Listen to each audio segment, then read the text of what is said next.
वसुदेवसुतं देवं कंसचाणूरमर्दनं वसुदेवसुतं देवं कंसचाणूरमर्दनं देवकी परमानन्दं कृष्णं वन्दे जगद्गुरुं। देवकी परमानन्दं कृष्णं वन्दे जगद्गुरुं। अजोऽपि सन्नाव्ययात्मा भूतानामेश्वरोऽपि सन् अजोऽपि सन्नाव्ययात्मा भूतानामीश्वरोऽपि सन् प्रकृतिं स्वामधिष्ठाय सम्भवाम्यात्ममायया प्रकृतिं स्वामधिष्ठाय सम्भवाम्यात्ममायया। यदा यदा हि धर्मस्य ग्लानिर्भवति भारत यदा यदा हि धर्मस्य ग्लानिर्भवति भारत अभ्युत्थानमधर्मस्य तदात्मानं सृजाम्यहम्। अभ्युत्थानमधर्मस्य तदात्मानं सृजाम्यहम्। परित्राणाय साधूनां विनाशाय च दुष्कृताम्। परित्राणाय साधूनां विनाशाय च दुष्कृताम्। धर्म संस्थापनार्थाय संभवामि युगे युगे। धर्म संस्थापनार्थाय संभवामि युगे युगे। जन्म कर्म च मे दिव्य मेवं यो वेत्ति तत्त्वतः। जन्म कर्म च मे दिव्य मेवं यो वेत्ति तत्त्वतः। त्यक्त्वा देहं पुनर्जन्म नयति मामेतीतोऽर्जुन। त्यक्त्वा देहं पुनर्जन्म नयति मामेतीतोऽर्जुन। वीतरागभय क्रोधा मन्मया मामुपाश्रिता। वीतरागभय क्रोधा मन्मया मामुपाश्रिता। बहवो ज्ञान तपसा पूता मद्भावमागता। बहवो ज्ञान तपसा पूता मद्भावमागता। वसुदेवसुतं देवं कंसचाणूरमर्दनं। वसुदेवसुतं देवं कंसचाणूरमर्दनं। देवकी परमानन्दं कृष्णं वन्दे जगद्गुरुं। देवकी परमानन्दं कृष्णं वन्दे जगद्गुरुं। कृष्णं वन्दे जगद्गुरुं। कृष्णं वन्दे जगद्गुरुं। जगत गुरु। श्री राम जय राम जय जय राम। श्री राम जय राम जय जय राम। श्री राम जय राम जय जय राम। श्री राम जय राम जय जय राम। श्री राम जय राम जय जय राम। श्री राम जय राम जय जय राम। श्री राम जय राम जय जय राम। श्री राम जय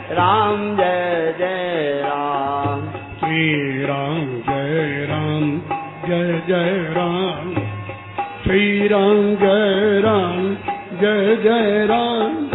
श्री राम जय राम जय जय राम। श्री राम जय राम जय जय राम। श्री राम जय राम जय जय राम। श्री राम जय राम जय जय राम। श्री राम जय राम जय जय राम। श्री राम जय राम जय जय राम। श्री राम जय राम जय जय राम। श्री राम जय राम जय जय राम। हाँ श्री राम जय राम जय जय राम।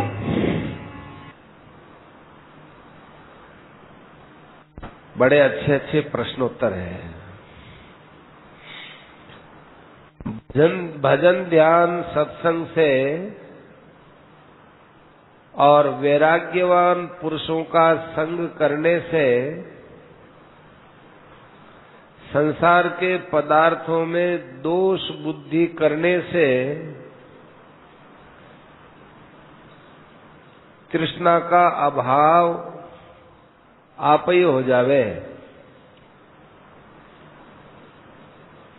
कितनी बात, एक तो भजन ध्यान, एक सत्संग, एक वैराग्यवान पुरुषों का संग, एक संसार के पदार्थों में दोष बुद्धि।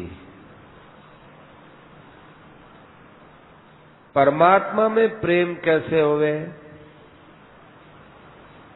मन में यह किसी प्रकार जचा लो कि भगवान से बढ़कर कोई नहीं है।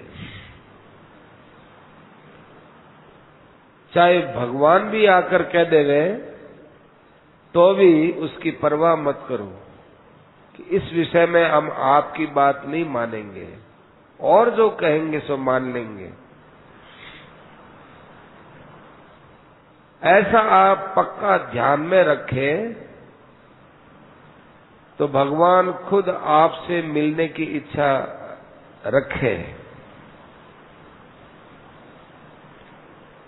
एक तो आलस्य बहुत आता है, एक विक्षेप होता है, माने एक बार कभी मन इधर गया कभी उधर गया, एक आलस्य। इन दोनों में कौन सी ठीक चीज है? कि दोनों ही खराब है। पर फिर भी आलस्य ये तो बहुत नीचे दर्जे की चीज है, विक्षेप उससे थोड़ा ठीक है। क्योंकि आलस्य तमोगुण बढ़ता है तब आता है, और विक्षेप रजोगुण बढ़ता है तब आता है। रजोगुण से तमोगुण ज्यादा नीचा है। देखो, हम जो आप लोगों को बातें सुनाते हैं उन बातों को समझने की चेष्टा करो, थोड़ा बुद्धि पर जोर लगाओ। आप लोग आराम से समझने की चेष्टा करते हो, सुन लिया बस इतने में ही राजी हो जाते हो। थोड़ा बुद्धि को काम में ले। बुद्धि को काम में लेने का मतलब क्या है कि ये पूर्ण निश्चय करो कि हम लोग कहाँ जा रहे हैं। नहीं तो बिना निश्चय के ये मन बुद्धि इंद्रियां आपको इस संसार सागर में डुबा देंगी, धोखा खा जाओगे। संसार में व्यर्थ में ही खुश हो रहे हो। पागल आदमी लकड़ी के मकान में रहकर उसमें आग लगाकर जैसे खुश होता है, उसके माफिक खुश हो रहे हो। सावधानी लाओ। प्रश्न किया कि सुमति कैसे आवे, सावधानी कैसे आवे, ये जागरूकता कैसे आवे? इस सब का इलाज सत्संग है। सत्संग से आवे। सत्संग में भी श्रद्धा कैसे होवे कि सत्संग में श्रद्धा, सत्संग में आप विशेष प्रवेश करके सुधारने की चेष्टा करो, तब सत्संग की महिमा समझ में आएगी। वक्ता है वो व्याख्यान देकर खुश हो जाता है, श्रोता है वो सुनकर खुश हो जाता है, वो सत्संग नहीं है। गहराई से उसमें प्रवेश करो। कम से कम कितने घंटे सोने से काम चला लेवे और स्वास्थ्य भी खराब न हो, तो कहते हैं 6 घंटा। ये जो बहुत ऊंचे दर्जे के महात्मा लोग होते हैं या साधक होते हैं, वो 3 घंटे में काम निकाल लेते हैं। बालकों के लिए 7 घंटा, एक बीसी में 7 घंटा, 2 बीसी में 6 घंटा और 3 बीसी में 5 घंटा। थोड़ा खाने पीने पर ध्यान करो। अधिक खाते हो तो बधाऊ नींद आवे, ज्यादा नींद आवे। अधिक भोजन करने से, अधिक खाने से बधाऊ नींद आवे। ज्यादा अन्न है ये बाधक है। खटाई नहीं खानी चाहिए। नशा भी निद्रा को निमंत्रण देने वाला है। आप लोग गंगा जी जैसे पवित्र तट पर आए हो और नशा भी नहीं छोड़ोगे, तो हम और मन से छोड़ने की बात कहते हैं, वो सब व्यर्थ है। नहीं छोड़ोगे। तंबाकू, बीड़ी बहुत खराब चीज है। इसे तो त्याग ही कर जाना चाहिए, यदि बहुत बड़े नुकसान से बचना है तो। देखो चांदनी रात आ गई, चंद्रमा का कैसा प्रकाश है। इधर गंगा जी की मधुर मधुर आवाज आ रही है। तीर्थों में लोग जाते हैं और कई चीजें छोड़ने का नियम लेते हैं। हमारी माताएं बहनें ये लाल मिर्च नहीं खाएंगी, अमचूर छोड़ेंगी, बैंगन छोड़ेंगी। अरे सबसे बढ़कर तो नशा छोड़ने को है। और अपने भाव में गंदगी आ जाए उसको छोड़ो। स्त्री पुरुष के प्रति, पुरुष स्त्री के प्रति गंदे भाव बना ले तो ये गंगा जी के किनारे छोड़कर जाओ। सूर्य भगवान का दर्शन करो, उपवास करो। ये गंगा जी हमारे मन के मैल को धोने के लिए है। तन का मैल धोवे ये तो सभी जानते हैं। मुसलमान भी गंगा जी में स्नान करता है तो वो साफ हो जाता है, पर मन के मैल को गंगा जी धोने वाली है, ये हम लोग श्रद्धा से जान पाते हैं। इसलिए अपने मन में दोष घटता हो, क्रोध आता हो, लोभ बढ़ता हो, तो इसको बहुत बड़ी भारी मन की गंदगी समझ करके छोड़ो। देखो भाई, संतों की बात है वो। जैसे किसी आदमी को, अब बता देते हैं, किसी आदमी को जोर से हाजत लगी हो तो वो सब काम छोड़ करके पेट की गंदगी को निकालने के लिए जावे उससे ज्यादा तत्परता मन की गंदगी को निकालने की आनी चाहिए। हाजत को तो आपकी ताकत नहीं है रोक लो, इसलिए जानो पड़े। तो भी में के विशेषता हुई है जो मन में काम है, क्रोध है, लोभ है, अहंकार है, यानी थाने हाजत क्यों नहीं हुए? हाजत वर दौड़ करके सत्संग में जा रही ने, गंगा जी के किनारे जा रही ने साफ करनी चाहिए। संध्या रो नियम लेनो चाहिए। कौन सी हाजत हो? काम क्रोध लोभ की हाजत। संध्या के लिए नियम बनाना चाहिए। ये जो जितने नियम बनाए जाते हैं पाठ पूजा के, जप के, वो परमात्मा के पास पहुंचाने के सीढ़ियां है। संयम है, ये दोष को घटने नहीं देता है। पहले कोई दोष घट गया, गलती हो गई, अब सत्संग करके अपने में अच्छे भाव लाकर भर लो, वो दोष निकल जाएंगे। भोजन के समय, जप के समय बोलना नहीं चाहे। भोजन भगवान के अर्पण करके करना चाहिए। भोजन में तुलसी रखी जावे तो बहुत अच्छी बात है।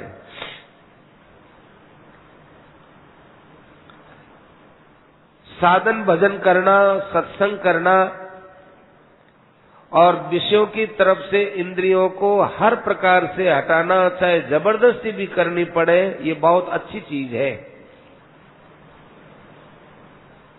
गंगा जी से हरिद्वार जाना है, हवा भी ठीक होनी चाहिए, पानी का बहाव भी ठीक होना चाहिए और चलानिया भी ठीक होना चाहिए।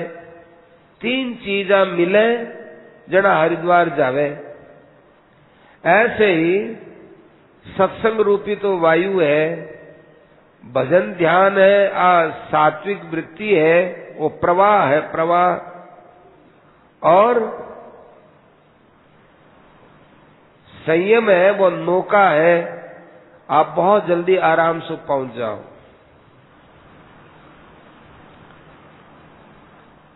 ऐसे ही कुसंग है, प्रमाद है, तामसी वृत्ति है जो नरका में ले जावे।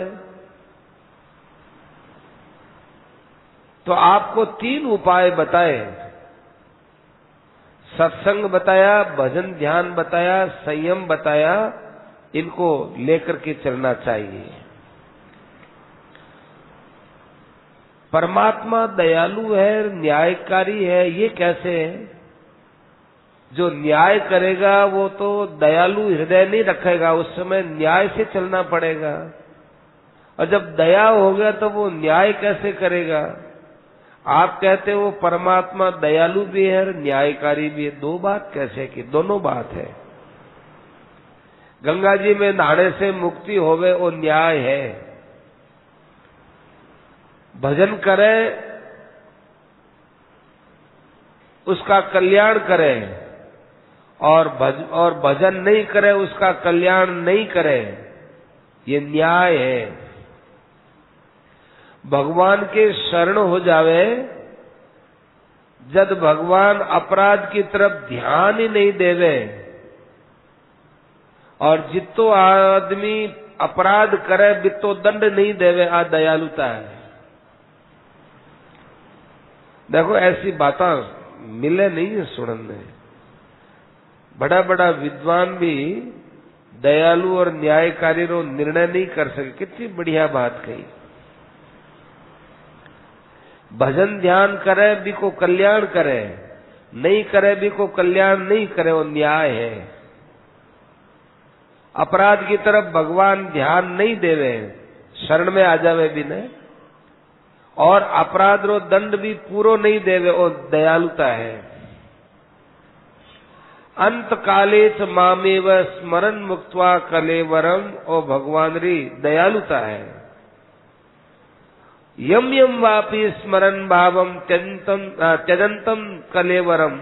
यम यम वापि स्मरण भावम त्यजत्यंते कलेवरम। तम तमे वैते कौन्तेय सदा तद्भाव भावित। ओ भगवान रो कानून है। कानून और दया दोनों भगवान री साथे चले। भगवान रे अठे एतराज नहीं है। आ मेथा ने बहुत उच्च कोटि की बात बताई है। सब कोई को स्मरण करो थे सब कोई ने प्राप्त कर ले हो। मन स्मरण करो थे मन प्राप्त कर ले हो। आ दयालुता ही तो है।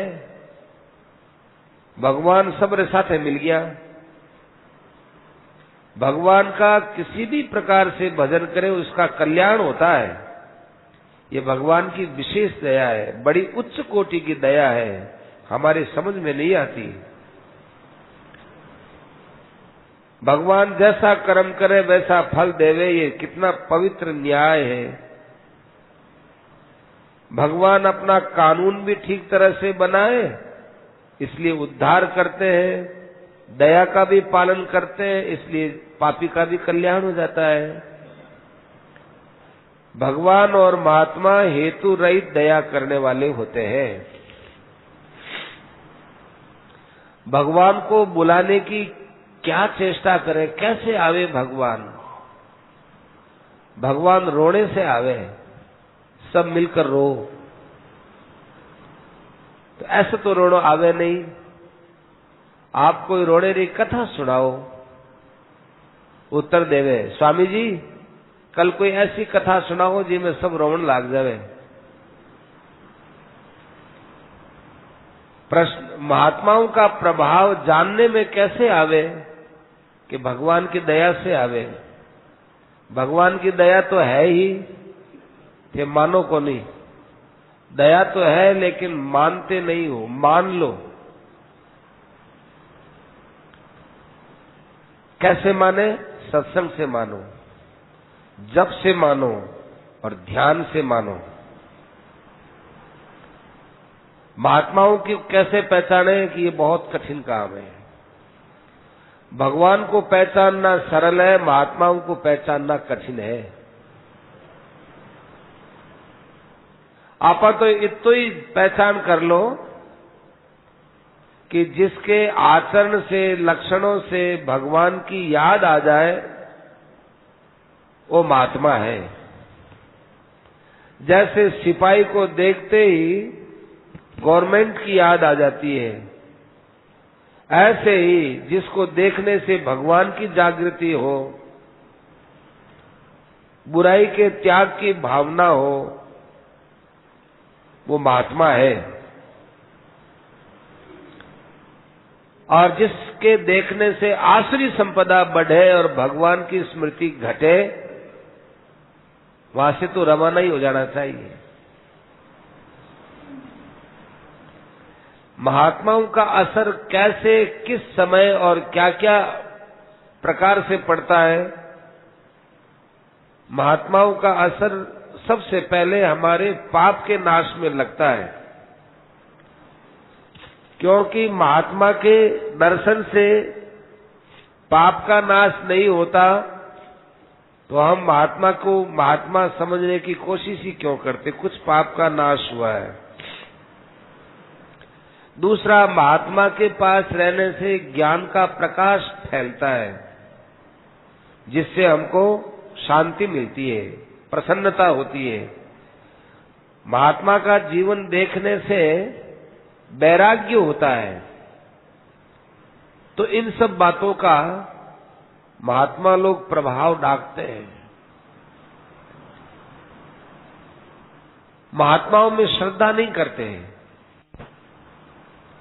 महात्माओं के वैराग्य को, महात्मा के वचनों को और महात्मा के सिद्धांतों को पढ़ो, सुनो और करो। अपने पर सदा भगवान का हाथ समझो। ऐसा कभी मत समझो कि संसार में मैं अकेला हूं, मेरा कोई नहीं है। ऐसा करना भगवान का अपराध है। अपने आंख बंद करके ऐसा समझो कि मेरे पर भगवान का हाथ है।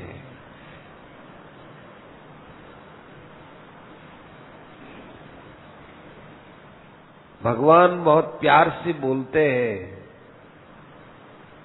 मेरे रहते तू क्यों चिंता करता है, मैं तेरे साथ हूं। तू मेरे लिए भजन साधन कर, मैं तेरे भजन साधन को बढ़ाने में तैयार हूं। ऐसा अपने पर भगवान का हाथ समझे। चटपटी थोड़ी आपकी चाहिए। भगवान के लिए चटपटी कैसे लगे कि जैसे जल के बिना मछली के लगती है, क्योंकि मछली का जल से प्रेम है। थाके मन में वो प्रेम नहीं है, जना छटपटी नहीं है। प्रेम किया हुआ है। रात दिन आप सोचो कि भगवान में प्रेम कया बढ़े। भगवान में प्रेम बढ़ना चाहिए, चाहे मारो धन कितनो ही लाग जाओ, चाहे मारे कितने ही दुख आ जाओ, चाहे दुख मारो गैल नहीं छोड़ो, तो भी प्रेम बढ़ने की भावना अंदर सु ज्यादा होनी चाहिए। आप जो बात बताते हो, ये बात कैसे दिमाग में रहे। कहा कि एक ब्रह्मचर्य का पालन करने से, एक सत्संग में रुचि होने से, और एक अपने परिवार में अच्छा बर्ताव करने से ये बातें अंदर बैठती है। देखो कैसी शांति है। ये शांति है, ये भगवान का निराकार स्वरूप है। लोग कहते हैं कि भगवान का निराकार भी कोई स्वरूप होता है क्या? ये शांति भगवान का निराकार स्वरूप है। सत्संग करने से ऐसी निराकार भगवान की शांति में हरदम आदमी डूब सके। सत्संग हर वक्त कैसे मिले? अपने जीवन में दूसरी बात करे ही नहीं, भगवान की चर्चा में ही रहे। कोई संसार की खुशी की और की बात करे तो बटू चुपचाप सिर कर रवाना हो जावे। मंगलनाथ जी महाराजा कोई भी संसार की चर्चा चालती उठ रवाना हो जाता। मौन बहुत ज्यादा दामी चीज है। आपस में बात करें, जरा भगवान की बात करें। एक रहस्य की बात बतावा। आदमी बोलनो छोड़े, बोलनो छोड़नो तो सहज है, पर बोलनो सुधारनो कठिन है। ऐसे ही व्यवहार ने छोड़नो सहज है, पर व्यवहार ने सुधारनो कठिन है। और व्यवहार ने सुधारे आ तपस्या है। बोलनो सुधारे आ तपस्या है। क्यों? कठिन चीज वे बात तपस्या होया करे। अब थाने में आ कह देवा कि थे घर छोड़ दो, तो लागे थे घर छोड़ सको, पर थाने कहवा कि थे लोगों के साथ पक्षपात रहित होकर, राग द्वेष से रहित होकर, काम क्रोध से रहित होकर व्यवहार करो, तो थारे कठिनाई पैदा हो जावे। इस बात सिद्ध हुए कि व्यवहार सुधारनो ऊंची चीज है, बोलने रो सुधार करनो ऊंची चीज है। मौन ऊंची चीज नहीं है। यूं ऊंची चीज है, दामी है, पर सुधारनो, बोलने रो सुधारनो है। ओ मौन रे बाद भी काम आवे। ध्यान लगने का सरल उपाय 3 चीज, नाम का जप, सत्संग और संसार से वैराग्य। भगवान की दया का पात्र कैसे हुआ? भगवान की तो दया आपने बिना मांगे ही मिल रही है। थे भगवान की दया नहीं होती तो मारे पेट में जीवता किया। थारे भगवान की दया नहीं होती तो मारे शरीर में दूध बढ़तो किया। थारे भगवान की दया नहीं होती तो छोटो सो शरीर बड़ो होतो किया। भगवान की दया नहीं होती तो रोटी है, पानी है, इसमें आपरो शरीर चाले ने शरीर चालतो किया। भगवान की दया तो ठोर ठोर बरस रही है, जगह जगह विद्यमान है। अब समझो नहीं तो मैं क्या करा। जो दया ने माने है वो सुपात्र है, और जो भगवान की दया ने नहीं माने वो कुपात्र है।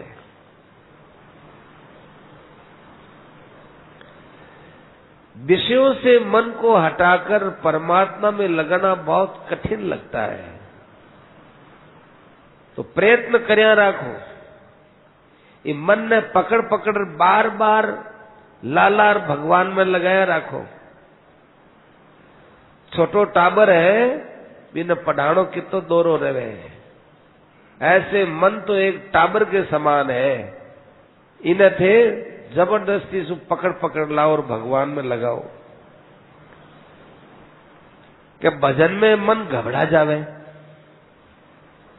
कि मन रो कंठ पकड़ लो, उकताओ मत, अपने मत उकताओ। ए मजूर लोग काम करे,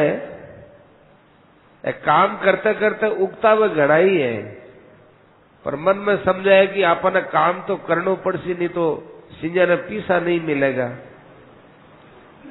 तो मजूर करे ही है। युद्ध करने वालों मरने वास्ते बढ़ जावे, उगता भी जावे, लेकिन युद्ध करे ही है, लड़ाई करे ही है। ऐसे उगतानो नहीं चाहिए।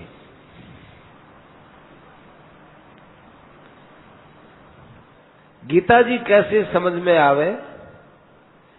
गीता जी ने अपने मन री बात समझ पढ़नो की मारी मन री बाता गीता जी में भगवान कहवे हैं। भगवान को साक्षात्कार हो जावे, बात कहनी चाहिए कि नहीं कहनी चाहिए? बिल्कुल नहीं कहनी चाहिए। अपने गुणा ने सदा छिपाणो चाहिए,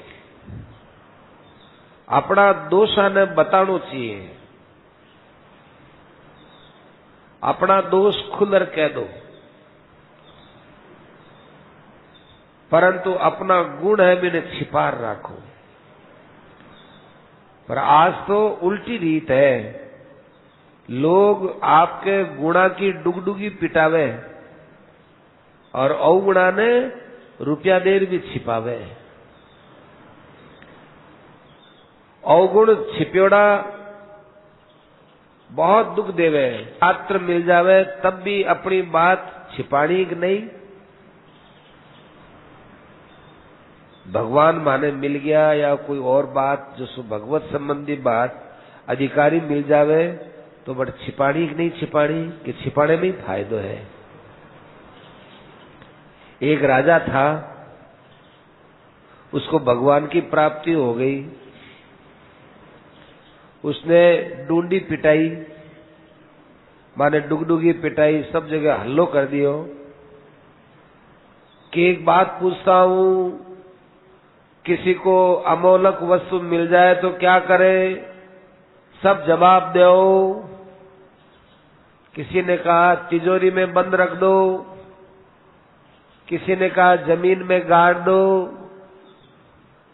किसी ने कहा बिस्तरों में छिपा करके रख दो,